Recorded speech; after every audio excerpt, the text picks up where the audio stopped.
Hello friends, स्वागत है आप सभी का हमारे YouTube channel exam 250 study channel पर। आज की इस वीडियो में हम लोग प्रैक्टिस सेट नंबर 13 को कवर करने वाले हैं बीएड प्रवेश परीक्षा 2024 से संबंधित। तो इस वीडियो में हम लोग 50 जीके जी इसके इंपॉर्टेंट प्रश्नों को कवर करेंगे। तो चलिए बिना देर किए इस वीडियो को शुरू करते हैं और देखते हैं कि आप लोग कितना स्कोर कर पाते हैं।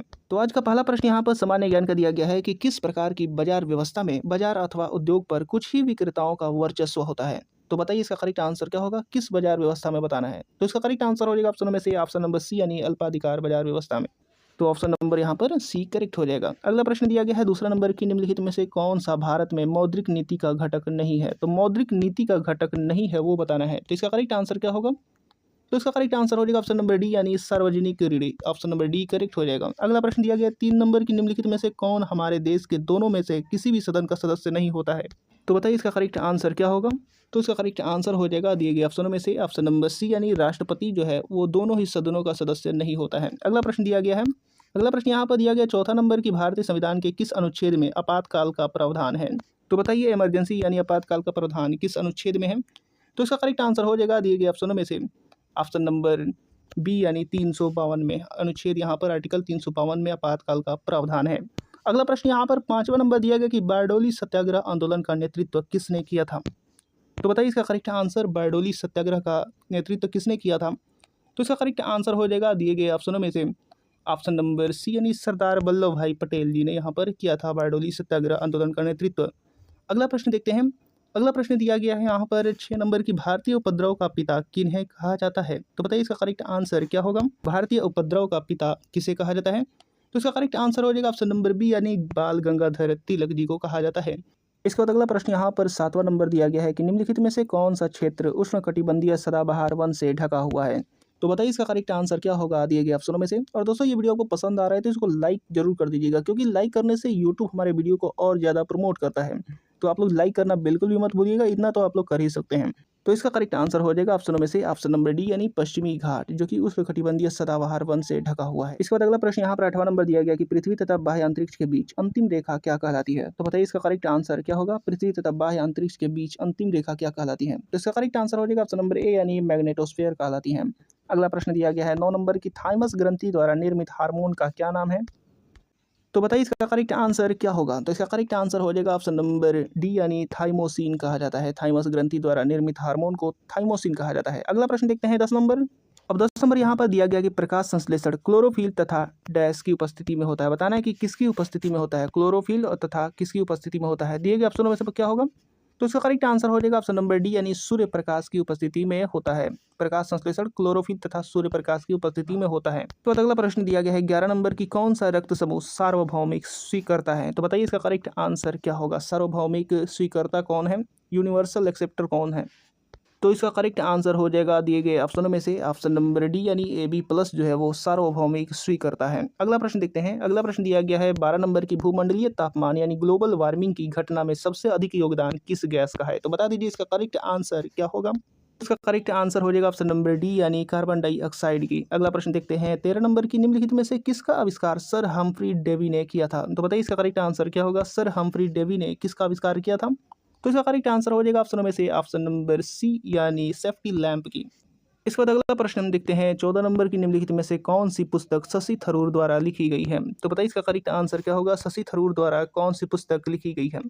तो इसका करेक्ट आंसर हो जाएगा ऑप्शनों में से ऑप्शन नंबर सी यानी एन एरा ऑफ डार्कनेस। अगला प्रश्न देखते हैं 15 नंबर। 15 नंबर यहाँ पर दिया गया है कि निम्नलिखित में से कौन सा भारत के ऋण नियंत्रण का एक प्रकार नहीं है। तो ऋण नियंत्रण का एक प्रकार कौन सा नहीं है दिए गए ऑप्शनों में से।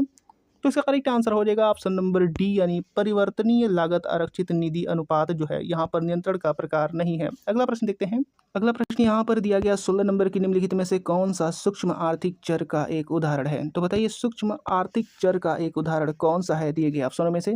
तो इसका करेक्ट आंसर हो जाएगा ऑप्शन नंबर डी यानी उपभोक्ता संतुलन। अगला प्रश्न देखते हैं 17 नंबर की भारत में राज्य का राज्यपाल बनने के लिए न्यूनतम आयु कितनी है। तो इसका करेक्ट आंसर क्या होगा जल्दी से बताइए। तो इसका करेक्ट आंसर हो जाएगा ऑप्शनों में से ऑप्शन नंबर सी यानी 35 वर्ष है। अब अगला प्रश्न देखते हैं 18 नंबर की लॉर्ड कॉर्नवालिस को डैश के लिए जाना जाता है। तो बताइए किसके लिए जाना जाता है। तो यहाँ पर ऑप्शन दे रखा है बंगाल की अस्थायी राजस्व व्यवस्था के लिए। दूसरा ऑप्शन यहाँ पर दिया है जाति व्यवस्था पर प्रहार के लिए, संयुक्त राज्य की भू राजस्व व्यवस्था के लिए या फिर मद्रास की रैयतवाड़ी व्यवस्था के लिए। तो इसका करेक्ट आंसर हो जाएगा दिए गए ऑप्शन में से ऑप्शन नंबर ए, यानी बंगाल का अस्थायी राजस्व व्यवस्था के लिए जाना जाता है लॉर्ड कॉर्नवालिस को। तो ऑप्शन नंबर ए करेक्ट हो जाएगा। अगला प्रश्न देखते हैं 19 नंबर। अब 19 नंबर यहाँ पर दिया गया है कि 49वीं समांतर रेखा किन दो देशों के मध्य की सीमा रेखा है। तो बताइए इसका करेक्ट आंसर क्या होगा। तो इसका करेक्ट आंसर हो जाएगा ऑप्शन में से ऑप्शन नंबर ए, यानी संयुक्त राज्य अमेरिका तथा कनाडा के बीच। अगला प्रश्न देखते हैं 20 नंबर की ला नीना प्रशांत महासागर पर किस प्रकार से प्रभाव डालती है। तो बताइए इसका करेक्ट आंसर क्या होगा। तो इसका करेक्ट आंसर हो जाएगा दिए गए ऑप्शनों में से ऑप्शन नंबर बी, यानी जल का तापमान कम कर देता है। अगला प्रश्न दिया गया है 21 नंबर की पौधे के किस भाग से दालचीनी प्राप्त की जाती है। तो इसका करेक्ट आंसर बताइए। तो दालचीनी पौधे के किस भाग से की जाती है। तो इसका करेक्ट आंसर हो जाएगा ऑप्शनों में से ऑप्शन नंबर बी, यानी छाल से किया जाता है। तो ऑप्शन नंबर बी करेक्ट हो जाएगा। अगला प्रश्न यहाँ पर 22 नंबर दिया गया कि इंसुलिन एक प्रकार का है, तो क्या है ये आपको बताना है। तो जल्दी से इसका करेक्ट आंसर बता दीजिए। तो इसका करेक्ट आंसर हो जाएगा इंसुलिन जो है वो एक प्रकार का हार्मोन है। तो ऑप्शन नंबर ए करेक्ट हो जाएगा। अगला प्रश्न यहाँ पर 23 नंबर दिया गया कि ऊपर से देखने पर पानी का टैंक उथला क्यों दिखाई देता है। तो बताइए इसका करेक्ट आंसर क्या होगा। तो इसका करेक्ट आंसर हो जाएगा ऑप्शन नंबर बी, यानी अपवर्तन के कारण।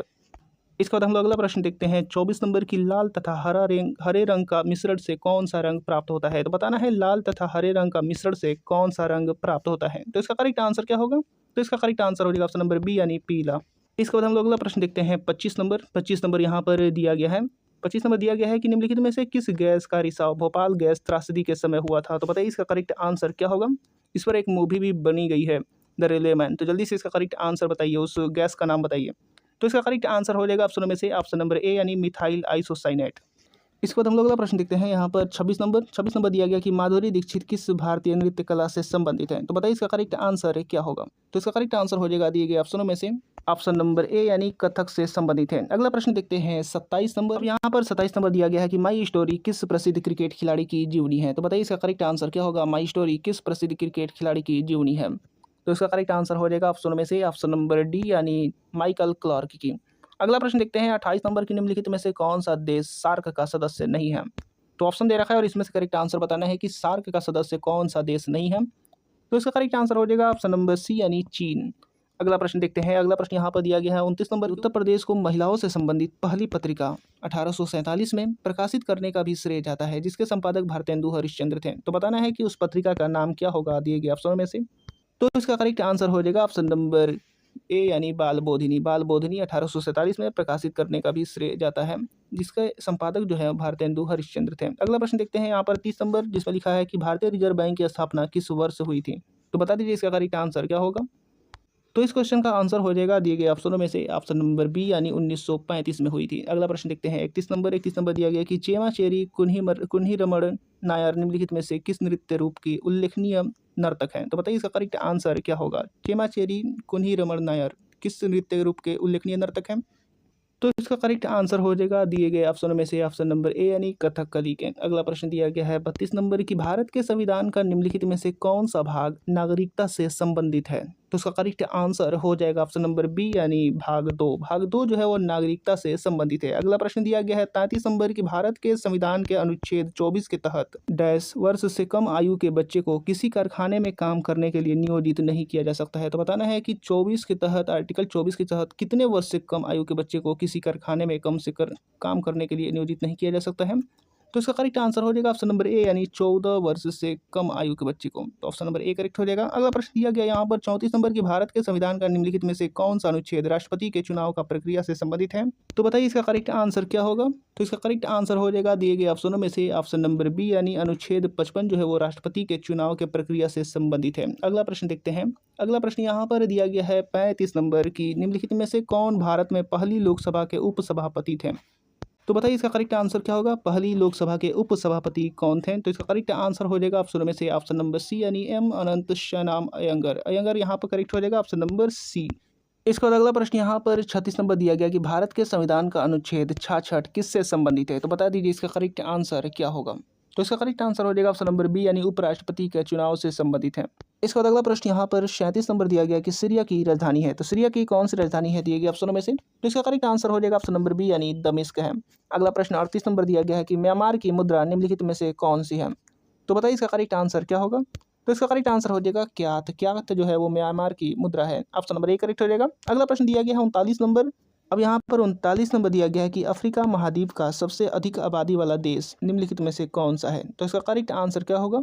तो इसका करेक्ट आंसर हो जाएगा ऑप्शन में से ऑप्शन नंबर बी यानी नाइजीरिया है। अगला प्रश्न 40 नंबर दिया गया है कि उत्तरी अमेरिका के निम्नलिखित देशों में से कौन से देश में वन भूमि का क्षेत्रफल उसके कुल भूमि क्षेत्र के प्रतिशत के रूप में उत्तरी अमेरिका क्षेत्र में सबसे अधिक है। तो इसको आप लोग एक बार ध्यान से पढ़िए, फिर उसके बाद इसका उत्तर दीजिए।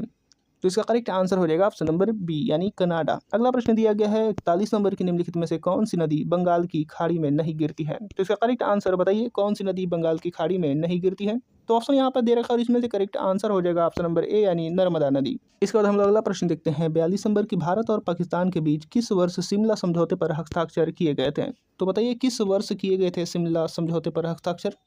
तो इसका करेक्ट आंसर मैं आपको बता रहा हूँ, इसका करेक्ट आंसर हो जाएगा ऑप्शन नंबर बी यानी 1972 में शिमला समझौते पर हस्ताक्षर किए गए थे।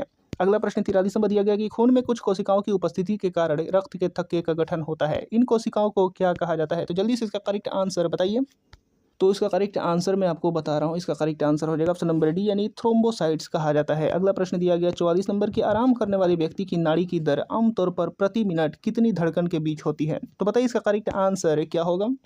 तो इसका करेक्ट आंसर हो जाएगा ऑप्शन नंबर बी यानी 60 और 75 के बीच ही होती है। अगला प्रश्न देखते हैं। अगला प्रश्न यहाँ पर दिया गया है 45 नंबर की एक वयस्क इंसान सामान्य रूप से 24 घंटे में लगभग 1 से कितने लीटर मूत्र विसर्जित करता है। तो बताइए इसका करेक्ट आंसर क्या होगा दिए गए ऑप्शनों में से। तो इसका करेक्ट आंसर हो जाएगा ऑप्शन नंबर डी यानी 1.8 लीटर तक। अगला प्रश्न दिया गया है 46 नंबर की किस संशोधन ने संसद और राज्य विधानमंडलों पर माल और सेवा कर को नियंत्रित करने वाले कानून बनाने के लिए एक साथ शक्ति प्रदान की है। तो ऑप्शन देख लेते हैं पहले। तो यहाँ पर ऑप्शन दे रखा है और इसमें से करेक्ट आंसर हो जाएगा ऑप्शन नंबर डी यानी 122वां संशोधन विधेयक 2014। ऑप्शन नंबर डी यहाँ पर करेक्ट हो जाएगा। अगला प्रश्न देखते हैं 47 नंबर की इनसाइड आईबी एंड रॉ the rolling stone that gathered moss किताब के लेखक कौन थे। तो बताइए इसका करेक्ट आंसर क्या होगा। तो इसका करेक्ट आंसर हो जाएगा ऑप्शन नंबर यहाँ पर सी यानी के शंकरन नायर। अगला प्रश्न देखते हैं 48 नंबर की 1943 में विटामिन के आविष्कार के लिए डैश को नोबेल पुरस्कार दिया गया था। तो बताना है कि किसको नोबेल पुरस्कार दिया गया था विटामिन के आविष्कार के लिए। तो इसका करेक्ट आंसर हो जाएगा ऑप्शन नंबर बी यानी डोजी एंड डेम को। अगला प्रश्न देखते हैं 49 नंबर। अब यहाँ पर 49 नंबर दिया गया है कि एक अनधिकृत कंप्यूटर प्रोग्राम एक अधिकृत कार्यक्रम की तरह व्यवहार करता है जिससे वह वास्तव में क्या कर रहा है उसे छुपाता है। इसे संभवतः कहते हैं। तो बताना है क्या कहते हैं। तो इसका करेक्ट आंसर हो जाएगा दिए गए ऑप्शनों में से ऑप्शन नंबर डी यानी स्पैमिंग कहते हैं। अगला प्रश्न दिया गया 50 नंबर की जीवित प्राणियों में निषेचन के दौरान नर और मादा गैमेट का संलयन एक कोशिका बनाने के लिए होता है जिसे कहा जाता है। तो बताना है कि किसे क्या कहा जाता है। तो इसका करेक्ट आंसर हो जाएगा दिए गए ऑप्शनों में से ऑप्शन नंबर ए यानी युग्मनज कहा जाता है। तो ऑप्शन नंबर यहाँ पर ए करेक्ट हो जाएगा। तो दोस्तों उम्मीद करता हूँ ये वीडियो आपको पसंद आया होगा और इसी तरीके के और नए वीडियो देखने के लिए हमारे साथ जुड़े रहिएगा। तो मिलते हैं अगले वीडियो में, तब तक के लिए धन्यवाद।